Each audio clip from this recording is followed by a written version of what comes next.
Tadi apabila saya sampai, saya berasa terkejut melihat kehadiran pada malam ini. Kita sedang berada di tengah-tengah wabak COVID. Ramai orang tidak berani berhimpun, tidak berani keluar di tempat di mana ramai orang kerana takut kena COVID. Dan sekarang ini pula, Tun Dr. Mahathir bukan lagi Perdana Menteri. Saya ingat ramai daripada penyokong-penyokong Tun Dr. Mahathir dah ikut dah Perdana Menteri baru. Lepas itu, malam ini Majlis Pengenalan Calon Bebas. Saya dah tak lama dah dalam politik, tak sampai pun 20 tahun. Tetapi tak pernah dalam 20 tahun ini saya lihat kalau calon bebas ada Majlis Pengenalan Calon. Biasanya calon bebas hanya diketuai pada hari penamaan calon. Tak ada majlis sebesar ni. Tetapi malam ini walaupun hanya memperkenalkan calon bebas, tetapi malam ini kita lihat kehadiran dan penglibatan tuan-tuan dan puan-puan yang cukup meyakinkan dan memberikan semangat. Malam ini mengingatkan saya masa sebelum kita menghadapi pilihan raya umum yang ke-14. Khususnya di antara tahun 2016 sehingga 2018. Sepanjang 24 bulan, Tun Dr. Mahathir dan pimpinan daripada Pakatan Harapan, kita berkempen di seluruh pelosok negara. Dan pada ketika itu, hampir setiap ceramah dihadiri oleh Tun Dr. Mahathir sendiri. Bukannya oleh Presiden Bersatu. Yang hadir pengurusi Bersatu pada ketika itu. Walaupun ketika itu, Tun Dr. Mahathir dah berumur 91 tahun. Tetapi di seluruh pelosok negara, Tun Dr. Mahathir lah yang turun berceramah, turun berkempen.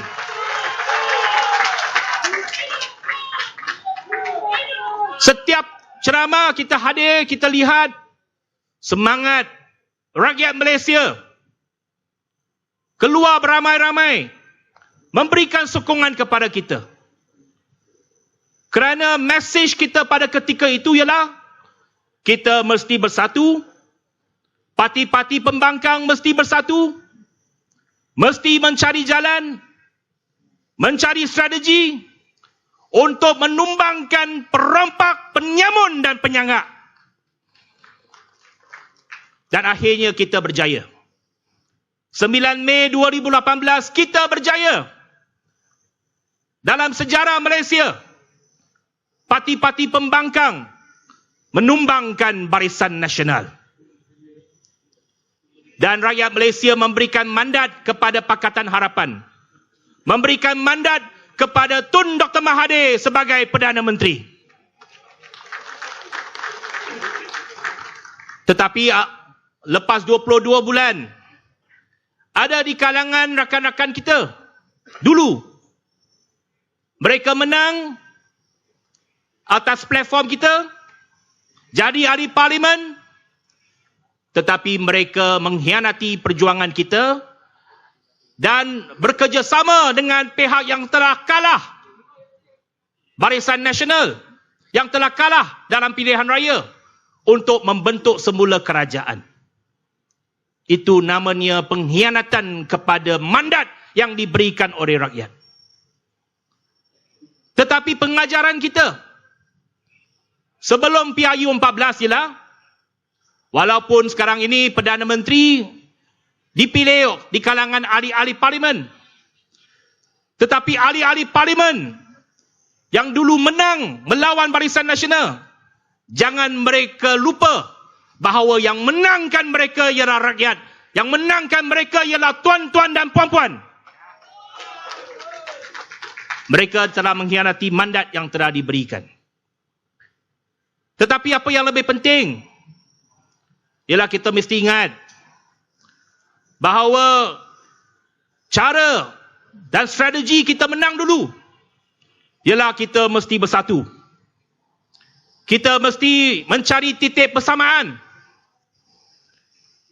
Yang salah satu strategi yang penting PRU 14 kita menang lawan Barisan Nasional ialah kita bekerjasama, kita bersatu padu, mencari titik persamaan dan memastikan satu lawan satu di antara pembangkang dengan Barisan Nasional.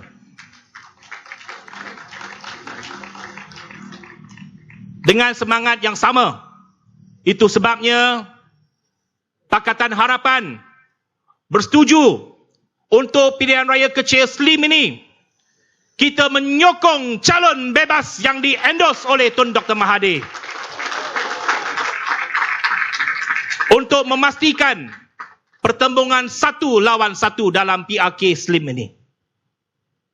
Kita rasa calon Saudara Amir Khusyari yang dipilih oleh pimpinan Tun Dr. Mahathir adalah calon yang paling sesuai.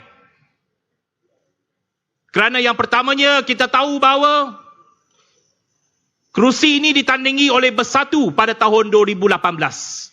Bersatu yang di bawah Tun Dr. Mahathir ketika itu.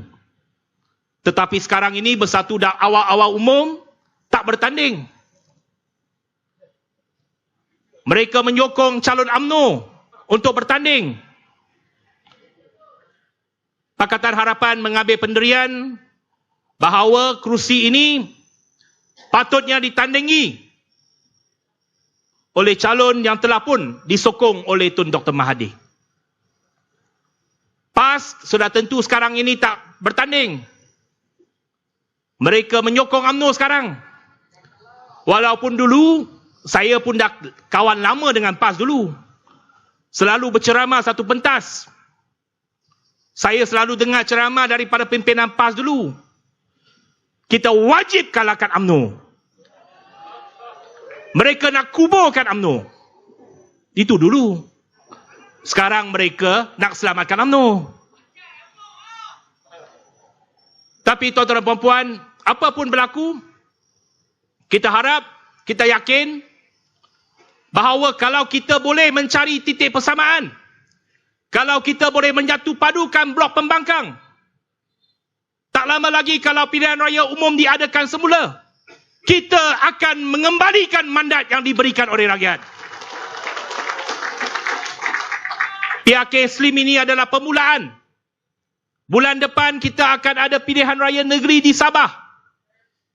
Kita pun akan cuba mencari titik persamaan dengan parti warisan supaya kita pastikan di kalangan kita menampilkan satu barisan calon yang bersatu padu untuk melawan Barisan Nasional. Jadi tuan-tuan dan puan-puan, kita menyeru pengundi-pengundi di Slim ini untuk memberikan sokongan penuh kepada saudara Amir Khusyari dalam pilihan raya kecil nanti. Tak kira lah dia pakai lambang bunga ke, pokok ke, kunci ke, atau apa saja lambang pun. Janji bukan lambang dacing.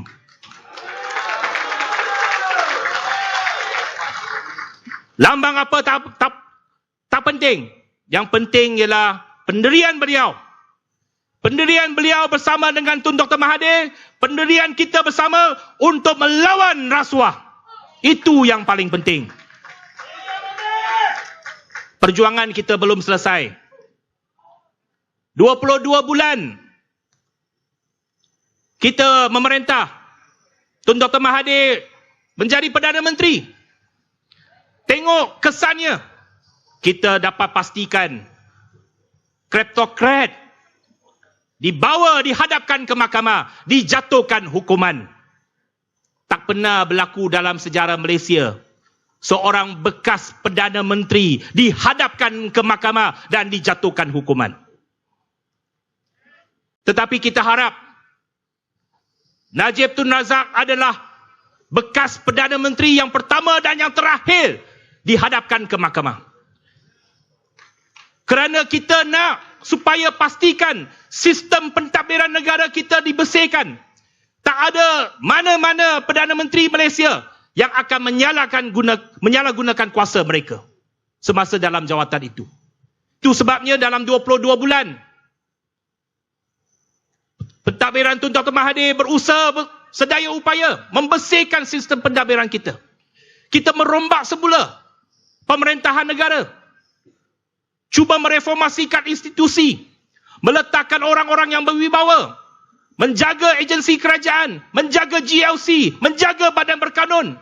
22 bulan kita letak orang-orang yang berwibawa.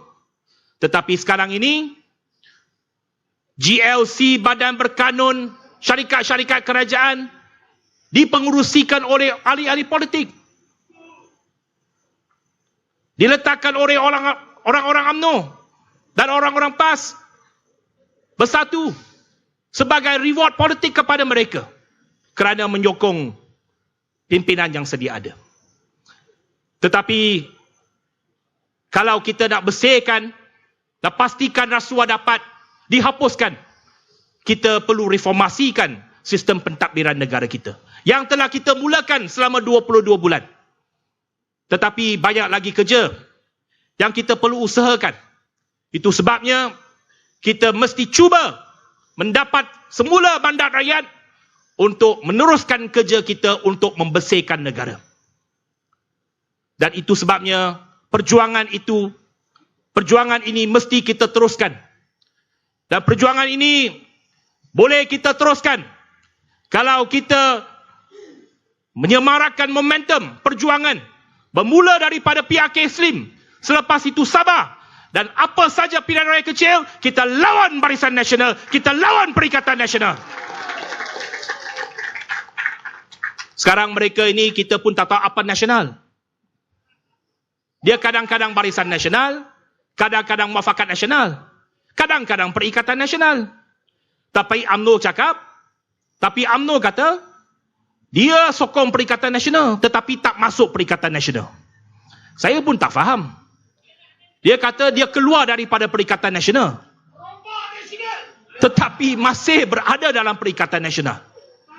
Jadi tak apalah. Apa pun nasional mereka, kita pastikan yang penting kita menangkan calon kita, Saudara Amir Khusyari, pada PRK Slim ini. Dan Pakatan Harapan, pimpinan DAP dan pimpinan Pakatan Harapan akan bersama-sama turun memberikan sokongan kepada calon kita, calon bebas, calon Amir Khusyari. Sekian, terima kasih.